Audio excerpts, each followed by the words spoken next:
Jambetre mowal mar boma mar Goma e piny Kongo, Laktar Judy Nkumiri Onyongo chung jokanyo ma komiti od bura mochung'ne weche ma ochikre kod weche mag chik mar nyiso chia mare matelo mbetre mar Goma kar odokoni en japuonj mar JSS. Nkumiri mane kod lony mar digri e weche mag puonjo onyiso od bura ni oteku mar japuonj e kelo thek, kendo wacho ni otelo ne ji kod chiwo wach e yo moriere ma bende dhi konye e tayo tije kaka jambetre ponono ni od bura opuodhe. Jawa marwa Chris Owino luwo chenro no e od bura kendo losno report machal kama.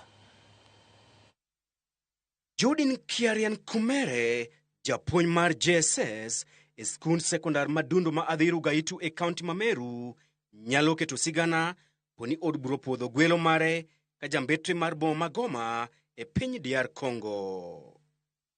Kata odokoni onge gi lony e weche mag mbetre kod pinje ma oko, Kumere otoyo jokanyo mag komiti mar od bura mochung'ne weche mag pinje ma oko bang' lero gi chia ni odhi tiyo kod lony mare e weche mag somo e telo ne mbetre mar Goma ma osebedo gi lweny kuom thuolo malach.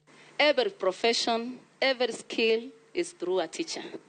So through teaching, I have the skills that I can incorporate to diplomatic. This means there is communication skills.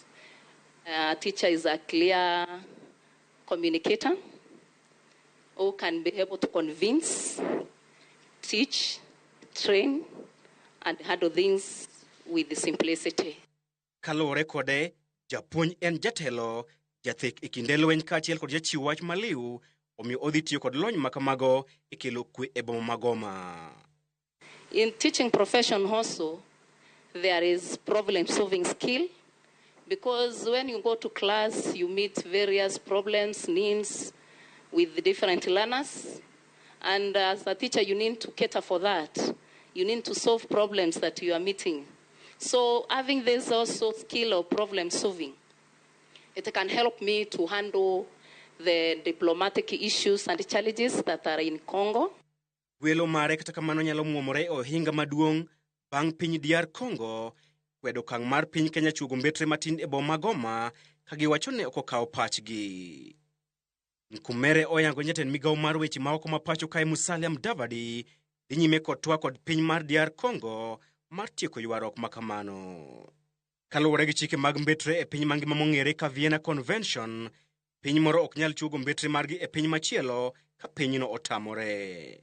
We talk about their priorities, their concern, so that they can understand that Kenyans are in support of their agendas and their sovereignty, because somehow they thought that we are not in support of the problems that they are encountering, and our posting there, my posting there, is not malicious, it is constructive, and it is for the benefit of the two countries. Ne osingo matiyo kanyakla kod tend DR Congo mar bero osiepe kin Nairobi kod Goma. Nkumere man gi lony mar digri e weche mag puonj kaachiel kod diploma kowuok e kar tiegruok mar jopuonj ma Bondo TTC omoro wang' jokanyo mag komitino e wi ng'eyo mare mar historia mar piny DR Congo kata odokoni en mana japuonj mar JSS. Chris Owino, Ramogi TV, Nairobi. Ne Onyongo chuny jokanyo mag komiti mar od bura